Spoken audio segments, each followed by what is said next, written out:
9 cara konsisten menabung uang receh kembalian belanja sampai jadi jutaan. Sebelumnya pastikan klik tombol subscribe, share, dan like dulu ya, supaya channel ini bisa lebih berkembang, bermanfaat buat lebih banyak teman-teman yang lain. Terima kasih. Yuk, kita lanjut deh. Apa kabar ibu semua?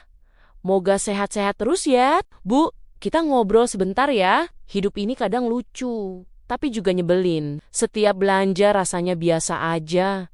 Cuma beli kebutuhan dapur, sabun, telur, minyak, tidak ada yang aneh. Tapi pas akhir bulan, dompet mendadak kurus, ATM batuk-batuk, dan kita bengong sambil mikir uang ke mana ya? Padahal tidak merasa belanja aneh-aneh, tidak beli tas mahal, tidak ngopi cantik tiap hari, tapi kok tetap saja rasanya kurang. Masalahnya sering bukan di uang besar, tapi di uang kecil yang kita remehkan. Uang receh kembalian belanja yang dianggap tidak ada artinya. Padahal kalau dikumpulin diam-diam itu kerja keras banget. Nah, receh itu seperti teman yang kelihatannya tidak penting, tapi pas dibutuhkan dia yang paling setia. Kita sering mikir menabung itu harus nunggu uang banyak, padahal yang bikin gagal justru karena nunggu kaya dulu baru nabung. Sementara recehnya terus kabur entah kemana, kayak mantan yang tidak pamit. Makanya isi video ini penting banget buat ibu rumah tangga dan keluarga yang hidupnya realistis. Bukan sultan, bukan crazy rich, tapi pengen aman dan tenang. Cara kecil ini bukan buat pamer saldo, tapi buat nolong diri sendiri saat keadaan mendadak datang tanpa undangan. Karena kalau hal kecil saja bisa kita atur, keuangan keluarga pelan-pelan ikut rapi. Dan dari receh yang sering diremehkan itu, ternyata bisa lahir harapan yang tidak kecil sama sekali. Cara pertama itu soal niat. Dan ini kelihatannya klise tapi efeknya nyata banget. Aku dulu pernah niat menabung receh biar cepat kaya, hasilnya baru seminggu sudah stres sendiri.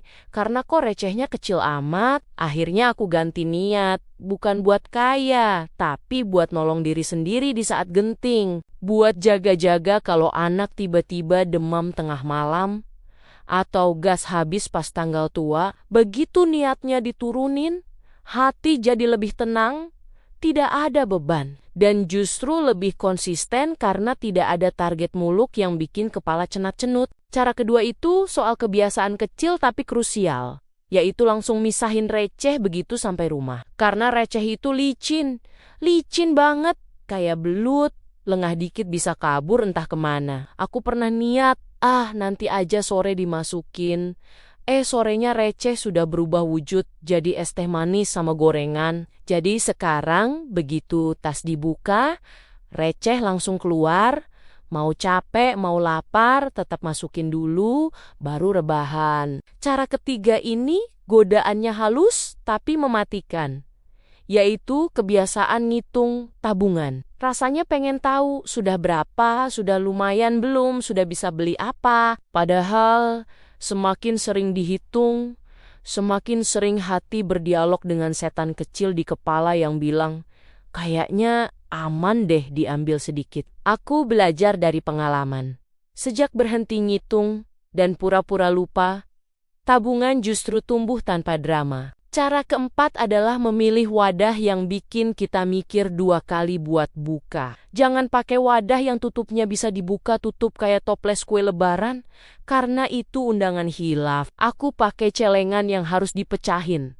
Dan setiap kali tangan gatal pengen buka, langsung keinget harga celengan baru, akhirnya niatnya surut sendiri. Kadang kita memang perlu sistem yang lebih pintar dari hilaf kita. Cara kelima adalah memperlakukan uang receh itu seolah-olah sudah bukan milik kita lagi. Begitu masuk celengan, statusnya bukan uang mama, tapi uang masa depan keluarga. Dengan mindset itu, hati jadi lebih ikhlas dan tidak ada rasa kehilangan. Aku anggap aja receh itu kayak pajak tidak resmi yang aku tarik dari diriku sendiri demi kebaikan bersama. Cara keenam adalah melibatkan keluarga supaya perjuangan ini tidak sendirian. Aku cerita ke anak-anak kalau receh ini buat kebutuhan penting, bukan buat jajan. Dan mereka surprisingly ngerti. Kadang mereka malah bangga masukin receh sendiri, sambil bilang ini buat tabungan keluarga. Suami juga jadi ikut sadar. Dan alih-alih nanya recehnya buat apa, malah nambahin kalau ada kembalian. Cara ketujuh ini penting buat yang sering minder, yaitu jangan nunggu recehnya banyak. Jangan nunggu 1.000, jangan nunggu 2.000, bahkan receh paling kecil pun tetap sah masuk celengan. Karena yang kita latih itu bukan jumlah, tapi konsistensi. Ibarat olahraga, yang bikin badan sehat itu bukan sekali olahraga berat, tapi gerak sedikit tapi rutin. Cara kedelapan adalah menentukan waktu buka tabungan yang jelas dan tidak berubah-ubah. Jangan hari ini pengen buka, besok pengen buka, lusa bilang cuman mau lihat doang. Aku set satu momen khusus, misalnya setahun sekali, jadi ada rasa penasaran yang panjang. Rasa penasaran ini justru bikin semangat nabung, karena kita tahu ada momen kejutan di depan. Cara ke-9 adalah belajar bersyukur dengan hasil yang ada. Sekecil apapun itu, waktu pertama kali aku buka celengan, jumlahnya tidak langsung bikin pingsan bahagia, tapi cukup bikin senyum lama. Karena aku sadar, itu kumpulan dari receh-receh yang dulu sering aku remehkan. Dari situ aku belajar, ternyata hal kecil yang dilakukan terus-menerus bisa jadi bukti kalau kita mampu disiplin sama diri sendiri. Kadang, hidup itu lucu, tapi bukan lucu ketawa ngakak. Lebih ke senyum getir, sambil mikir kok uang belanja habis, tapi tidak tahu kemana. Padahal isinya cuma kebutuhan rumah dan jajanan kecil. Sampai akhirnya sadar kalau yang kecil-kecil itu ternyata punya kebiasaan licik. Dia pergi pelan-pelan tanpa pamit. Dan tiba-tiba akhir bulan datang sambil ngetok pintu bawa tagihan. Menabung receh itu memang kelihatannya sepele. Kayak nabung niat tapi modal receh, tapi justru disitulah pelajarannya. Kalau kita bisa setia sama yang kecil akan tumbuh. Sama kayak otot tangan kalau sering angkat galon. Lama-lama bisa angkat galon sambil ngomel.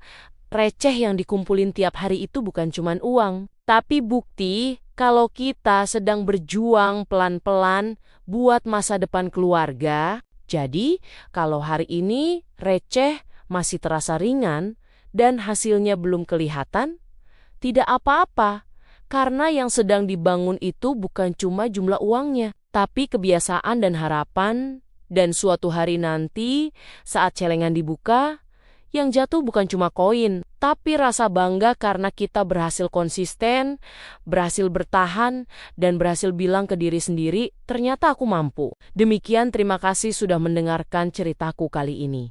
Sampai ketemu lagi di cerita-cerita berikutnya. Tetap semangat ya, ibu-ibu semua.